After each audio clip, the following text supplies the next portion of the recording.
बाळा आई येऊ का आई मी येऊ का तुम्ही काय म्हणता बघा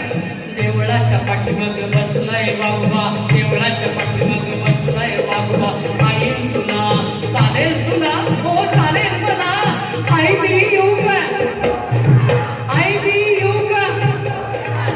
कोण म्हणत नाही ना त्यांच्या रात्री स्वप्नात बाळ येणार आणि त्यांना त्रास देणार आई मी येऊ का आई मी येऊ का ए आई मी येऊ का ए आई येतो ना ग बागेत जाईन भेळपुरी खाईन कागद तुला देईन चालेल तुला हो चालेल मला आई मी येऊ का आई मी येऊ का काय येतो ना अरे बाळा मी आज कस्तुरी क्लबच्या कार्यक्रमाला जाणार आहे श्रावणी खेळाचा कार्यक्रम आहे मग तू आज घरात बस